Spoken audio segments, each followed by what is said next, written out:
여러분 반갑습니다. 오늘은 12월 21일 수요일입니다. 우리 오늘 주제 집행심판이라는 주제인데요. 우리 함께 기도하고 말씀 나누도록 하겠습니다. 사랑하는 아버지 하나님, 오늘 이 시간 하나님의 정말 모든 것이 소멸되는 하나님의 심판에 대해서 우리 말씀을 살펴보고자 합니다. 우리의 하나님을 어떻게 생각하는지 생각에 따라서 이 심판에 대한 개념이 많이 달라지겠지만, 주님, 이 심판을 우리가 바르게 알고 바르게 전할 수 있는, 무엇보다 성경 그대로 우리가 깨달아 알 수 있는 귀한 시간 되도록 함께하여 주시옵소서. 예수님의 이름으로 간절히 기도합니다. 아멘. 네, 이번 주에 우리가 여러 심판의 국면들에 대해서 살펴보고 있습니다. 우리가 월요일입니까? 우리가 재림 전 심판을 통해서, 그리고 두 번째 천년기를 통해서, 오늘은 마지막 또 완전한 심판이라고 이야기하는 집행 심판에 대해서 우리 살펴보도록 하겠습니다. 여러분에게 하나님은 어떤 분이십니까? 우리 손주들을 사랑하는 할아버지와 같은 그런 하나님, 아니면 어렸을 때 부모님이나 아니면 어른들에게 학대를 당해서 그런 사람들이 갖게 되는 두려운 하나님, 무서운 하나님, 나의 어려움에 관여하지 않으시는 그런 존재로 알고 계십니까? 우리가 알고 있는, 우리가 경험해 본 삶의 근거로 하나님을 인식하게 되는 것은 어쩔 수 없는 사실입니다. 하지만 우리가 그것보다 성경에 있는 그대로를 우리가 볼 수 있는 것은 얼마나 이 중요한지 우리가 이 심판의 과정을 통해서 보고 있는데요. 때로는 가혹한 재판관으로 묘사되기도 했고, 때로는 모든 것을 관대하게 끌어안아 주시는 그러한 아버지의 모습도 나와 있습니다. 하지만 오늘 우리가 다루고자 하는 이 모습은 모든 것이 완벽하게 마무리되어지는 심판의 여러 국면에서도 마지막 과정에 있는, 어떻게 보면 최종적이고 돌이킬 수 없는 징벌이라고 교과에선 표현하고 있는데, 그런 하나님의 모습이 나타나 있습니다. 물론 우리가 성경의 여러 과정들을 통해서 보면 분명히 이러한 중간 결과로서의 마무리되는 그런 징벌적 심판이라고 할까요? 그러한 심판들이 있었던 것은 사실입니다. 아, 오래전 이야기이지만, 우리가 알 수 없는 시대이지만, 계시록 12장 7절에 있는 하늘의 천사들, 사탄을 추종했던 천사들이 하늘에서 내쫓겨진 것, 이것도 심판의 일종이고, 아담과 하와를 에덴에서 쫓아내셨던 것, 창세기 3장입니다. 그 다음에 노아의 홍수, 그 다음에 소돔과 고모라의 멸망, 또 애굽 장자들의 죽음, 출애굽기 11장과 12장, 그리고 아나니아와 삽비라의 죽음 같은 이 제한적인 징벌적 심판이 이미 있었습니다. 그래서 인간의 역사의 마지막 때에 있을 악인에 대한 집행심판은 결코 놀라운 것은 아닙니다. 그것들의 최종본이라고 우리가 생각할 수 있겠죠. 베드로후서 2장 4절로 6절 말씀, 그리고 베드로후서 3장 10절로 13절을 읽어보라 라고 이야기하고 있는데요. 이 구절들은 최종적인 집행심판의 본질을 이해하는 데 어떤 도움을 주는가? 이 구절들은 형벌이 영원히 계속된다는 주장과는 반대로 심판이 완결된다는 개념을 어떻게 보여주고 있는가라고 이야기하고 있습니다. 제가 베드로후서 2장 4절로 6절 말씀을 읽어보도록 하겠습니다.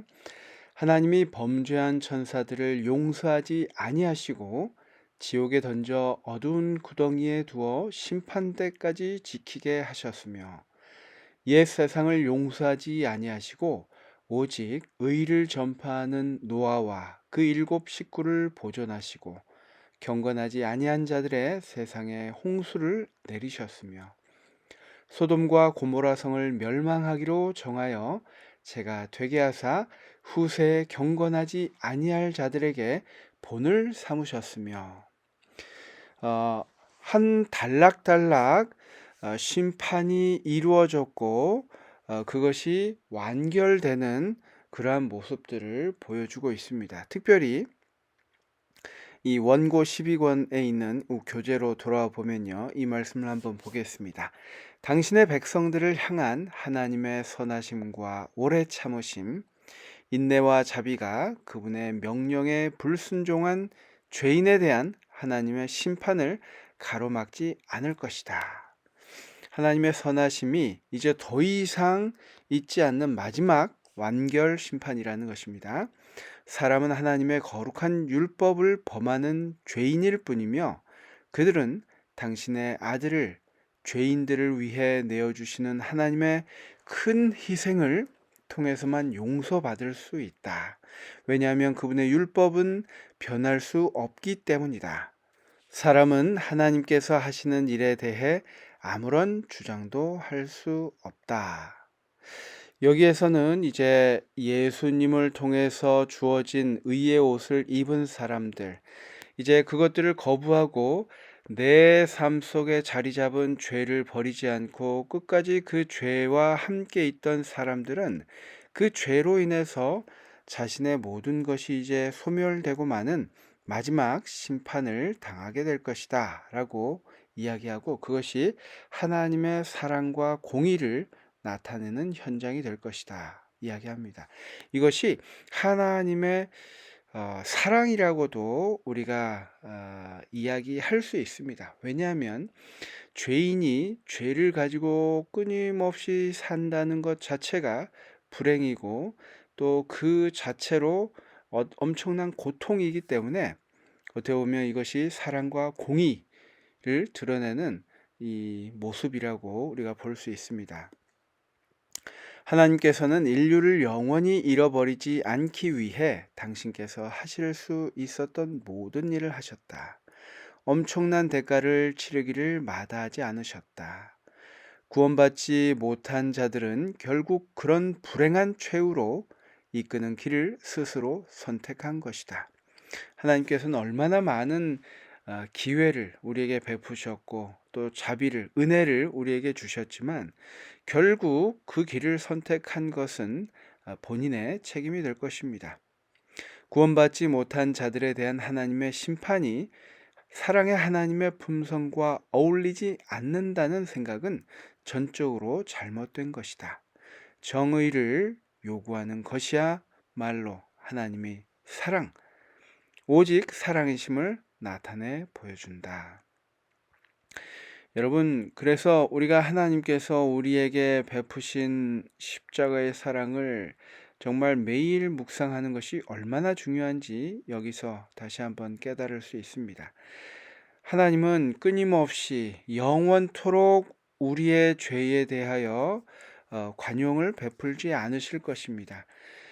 사탄이 하늘에서 이루었던, 망가뜨렸던 그 모든 것들을 미루어서 우리 인류에게 모든 것을 깨달아 알 수 있는 기회를 주셨고 지금까지 이루어졌지만 정말 여기서 이루어지는 집행심판, 마지막 이 심판에서는 더 이상 기회가 없는 마지막 심판, 그리고 모든 것이 정하여지는 그러한 심판이라는 것입니다.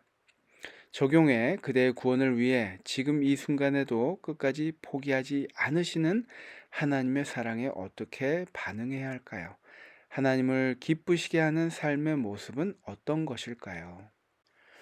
여러분, 우리는 매일의 삶 속에서 선택의 순간을 가지고 있습니다. 그리고 우리 삶의 전체적인 것, 또 일정 기간의 것이라 할지라도 우리 삶에서 선택을 해야 되고, 이것이 분명히 죄인지 알면서도 우리가 붙들고 있는 것이 있습니다. 그것을 끊임없이 하나님께서는 호소하시고 보여주시고 주변 사람들을 통해서 우리가 깨닫도록 하시는데, 우리가 그것을 끊임없이 사랑하고 하나님보다 그 죄악들을 더 따르는 것들이 혹시 저와 여러분의 삶에 있지 않는지 한번 생각해 보아야겠습니다. 하나님께서는 그 죄악들이 우리에게 남아 있으므로 마지막 심판 날에 우리가 그 죄악과 함께 소멸되는 것을 막기 위해서 지금까지 우리에게 호소하고 계신다는 것을 우리가 잊지 않았으면 좋겠습니다. 영감의 교훈입니다. 악인들은 자기들이 잃어버린 바 된 것을 알게 되었고 그때 하늘로부터 불이 내려와서 그들을 살라버렸다. 이것이 집행심판이었다. 악인들은 그때 성도들이 예수님과 함께 1000년 동안 판결해 놓은 대로 형벌을 받았다. 하나님께로부터 나와 악인들을 살라버린 바로 그 불이 온 땅을 정결케 하였다. 부스러지고 조각난 산들은 맹렬한 불에 녹아버렸으며 모든 그루터기는 물론 대기까지도 다 타버렸다. 초기문집 54페이지의 말씀입니다. 우리 이런 심판의 장면들, 그곳에 우리가 있지 않도록 하나님의 은혜를 다시 한번 감사하고 그것을 붙드는 우리가 되어야 하겠습니다. 기도하고 오늘 공부를 마치도록 하겠습니다. 감사하신 아버지 하나님, 주님께서 나누어 주신 영원한 생명을 우리가 너무나 하찮은 것으로 여기고 있지 않는지 다시 한번 생각하는 하루가 되도록 도와주시옵소서. 주님께서 베푸신 그 은혜를 우리가 굳건히 붙들고 주님 오시는 그날까지 우리가 잘 준비되어서 이 세상을 고난 가운데, 어려운 가운데 사는 것이 아니라 그 가운데 베풀어 주신 주님의 은혜에 감사하며 기쁨 가운데 주님을 맞을 준비를 하며 살아가는 우리 모든 주님의 귀한 자녀들 될 수 있도록 인도하여 주시옵소서. 예수님의 이름으로 간절히 기도합니다.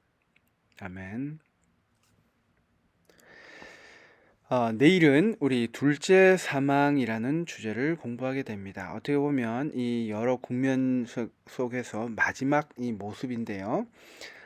여러분 한번 꼭 읽고 오시면 도움이 많이 될 것 같습니다. 그러면 내일 뵙겠습니다. 감사합니다.